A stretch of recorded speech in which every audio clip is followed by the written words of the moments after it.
Morning, everybody. Appreciate you being here. Really excited for homecoming this week, getting all of our alum back, all of our fans back.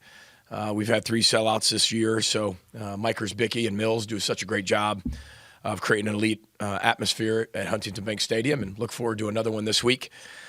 Coming off our bye week, one of the main objectives was to find a way to get healthy, get some players back, and then go back over some self-scout of what we've done really well, what we need to continue to improve on. It gives you a time to reflect and really make some changes offensively, defensively, and special teams, and do everything you can to have a 5-game sprint here towards the end of the season. So we're looking forward to adapting those changes and what we needed to be able to do and what we felt like we could get better at, and then also get some recruiting in there as well with our staff this past weekend. So I thought we really accomplished everything that we wanted to accomplish in the bye week.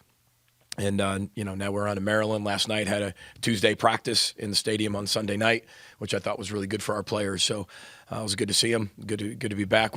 In the season, when you're away from them for like a day and a half or 2 days, that feels like a year, right? And so everybody was like, oh, it's good to see you last night. Oh, so good to see you. Like, we saw each other 2 days ago, but it feels like forever. So really good to get back around them again last night. Had great meetings and a really good practice, and got a really good opponent coming in here at Huntington Bank Stadium on homecoming with Maryland coming to town, so who just beat USC. So I'll leave it open for questions. BJ, when you're looking at the self-scout, what stood out about the offense, and in particular the offensive line? Yeah, I think that, when we fire off the ball and we know what to do and we know where we're going, we're pretty good. We're playing against some really good defensive lines, though. Nobody's just going to allow you to run the football. I think our pass pro, we could make some tweaks here or there, but for the most part, I think our pass pro is doing a really good job against who we're facing and what we're facing. It's not just about who you're facing, what are people doing against you in the X and O department that you could expect in the next 5, or find some things that, hey, this could be a weakness of us, people could continue to exploit. But like I said, I think our offensive line is playing really, really hard. I'm really proud of those guys. They're fighting, scrapping, clawing. But we played some really good football teams. And that's what the new Big Ten is. Every week, they just keep coming at you. This week against Maryland, they're twitchy, they're stout, they're good, they're long, they're athletic. So it just keeps coming at you. That's the good and bad of our league, is that just one after another, they keep coming at you. But I'm really proud of the progress they are making. When I go back as a head football coach, are we getting better? In every area, are we getting better at every position? And when you go back as a head coach and you take a lot of pride in the development of your football team, and that's how we find a way to win here at Minnesota. And we're getting better. At every position, we're getting better. And again, I get to be the judge of that and how we're doing that. That doesn't mean that we don't have areas to continue to improve on. But this team is really together, really connected, just like our O-line. They want to get better. They want to be able to find out what they're not good at and go improve those things. And that's half the battle in coaching, is having guys willing to go out there and want to get better and be transparent and honest of what we have to get better at. But I'm proud of those guys. How would you evaluate special teams through the first 7 games? Yeah, we've had some really good times. We've had some hard times, but who hasn't around the country? I think everybody's chasing perfection. You're writing for perfection. We're coaching towards perfection. Our players are working towards perfecting all those things. You'll never get there. I think every head coach, I watch all press conference. I watch 10 press conferences a week. And they ask the same questions to that head coach as you're all asking of us, because you can only ask so many questions in football. And it's all pretty similar. And something's got to give, and something always has to improve. But we've been consistent in a lot of times, in a lot of areas. We've been inconsistent in some other areas. But there's always room for improvement. I think we've had some things that we've opened our eyes that we can do better, but also things that we haven't had in a while. That I think has really helped us make special teams even part of more of a game changer in the game. So, we just got to continue to be more consistent. I know that sounds cliche, but we need to be really consistent. We go back and analyze 3 things always, right? The ball, tackling, and explosive plays. And that comes into every single phase. That's what's great about having a core philosophy and belief of how you win football games. You can always go back to it. Right? So if I'm talking about 78%, which is a 9-3 season, right? Or winning, 78% of that time within that game about the ball, tackling, explosive plays, then we need to focus on that. You can focus on that in special teams.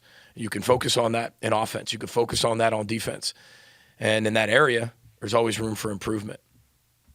PJ, reviewing their defensive footage, they have a really different fronts, 6, 7-man fronts, 3-man fronts. They run a lot of delayed blitzes. So what impressed you about their front seven? Yeah, I mean, they can do a lot of things from odd to even. They can get to a lot of, we got a chance to be able to get into them a little bit last week, then confirm what we saw and continue to game plan based on their game against USC. But they're big and stout up front. They're twitchy. They got a lot of length, size, strength. They're really good at center of gravity, shedding blocks, making plays with defensive linemen. Linebackers are really active, come downhill really well. They're stout. They tackle really well. And, getting to multiple fronts and multiple pressures where they can create things you haven't seen has really been the flavor we've seen the last 3-4 weeks, starting with Michigan and going all the way down. And that's a challenge because you've got to be really good in-game adjustments because you're going to see things that you haven't prepared for. And they can get to a lot of things you haven't prepared for because of the variety of fronts that they have. Self-scout defensively. Well, I think it's going to sound boring, Andy. I mean, it really will. It's going to come down to, we've got to be able to get more takeaways. And I know that we're doing really well in that department right now. But when you look at the games we don't win, we don't get enough takeaways. And we've got to play complementary football.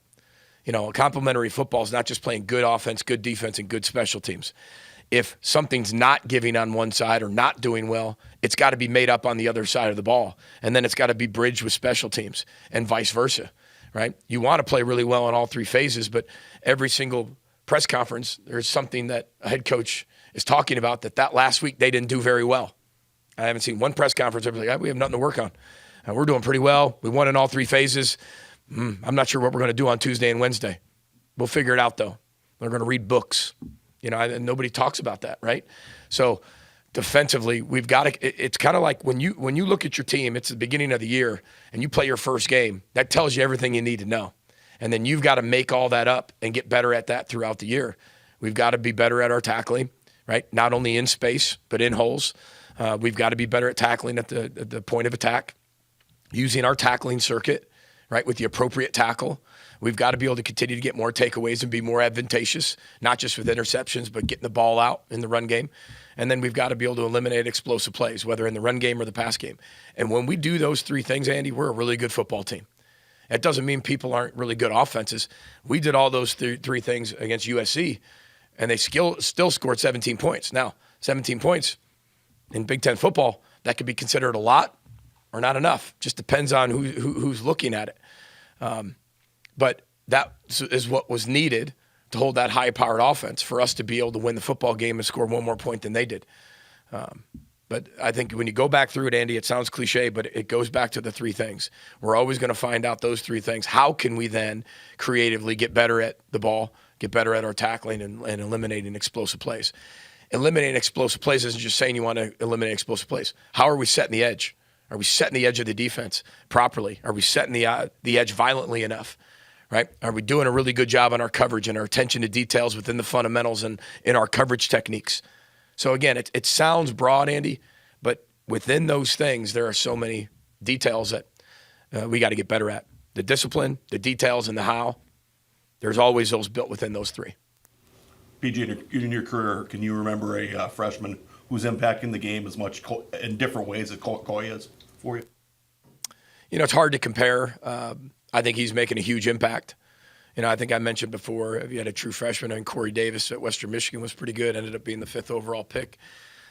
He played as a true freshman, but when you're talking about the impact that he's making on offense or on defense, special teams, that's hard to do as a true freshman. And he came in June. I think that's a great lesson for everybody that's said, I have to start early or I'm coming early to be able to play. That's true. I would have loved to see where he is if he came in January because that puts you 6 months ahead. But just remember, he came in June. He hasn't even been through the strength program, an off-season program yet. But that's a credit to him. That's a credit to Danny Collins, his position coach, and his preparation of making sure when he got here he was ready to go. And I think everybody wants to play. Everybody wants to be able to impact as a freshman. That's really, really difficult to do. But you better be doing a lot of things leading up to you coming here to give yourself even a chance. And then when you get here, you got to make up a lot of ground. And some people say they want that, and it tests you when you get here. Coy's one that really answered the bell. What stands out? I mean, it's amazing. I just went up there, and he's over there eating string cheese. I'm just eating string cheese. Just up there, just pulling the string apart like one by one. Just eating it. I like string cheese. But it's just, like I said, when you get a chance to see them all the time, like they're kids. He's pulling apart string cheese, like my kids do. We put them at this level of like these professionals and the salary cap next year and the NIL and they're still kids. So he's refreshing, that's for sure. PJ, what stands out about Maryland's passing game, and is their receiver maybe the best that you've faced? Obviously, a couple at USC that were pretty good as well. Yeah, I mean, it's hard to sit there and say who is the best, but he's one of the best that we faced, yes, with all due respect of all the wideouts we played prior leading up to him. But they don't not only have him, they got two others that are really, really good. And when you look at the whole, this is very similar to like a USC where there's four guys on the outside that any one of them can beat you. One gets targeted a little bit more than the other. Number 10 gets targeted more than probably all of them, but they all can beat you, and they all have very similar skill sets where, they can contort their bodies, make back shoulder catches, win the one-on-one matchups, find spots and zones, play big, play small. They can do it all. And their catch radius is ridiculous. And the quarterback extends plays where that's one of the most dangerous parts is everything breaks down. He can extend the play, really good thrower on the run. He's a really good athlete that finds a way to get the ball to the open receivers. And then if they're not open, he allows them to go make a play on the ball and give them a 50-50 ball, which, they're making catches more than they're not on those 50-50 balls. You've always stressed connectivity with your program, so with a week like homecoming, how does that, more enhanced both within the team and with bringing former players back to talk to the guys? Yeah, I think that, we're having more former players back than ever. And I think that's a compliment to the program and the culture and our alumni connecting each other. This is not just about the 8 years we've been here. This is about the entirety of being a Gopher. And again, I think one of the number one jobs as a head football coach is to get your players to absolutely love their alma mater and have the greatest experience they possibly can.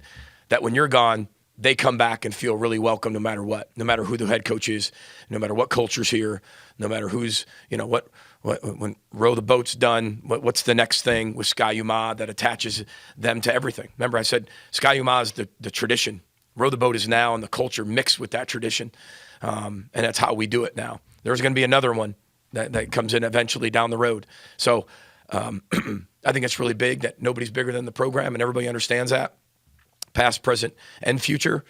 And I can't thank our alumni enough, not only just in the NFL, but everybody that's out there that supports our program and supports our student athletes.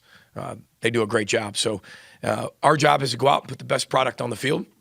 That's a fact. That's our job.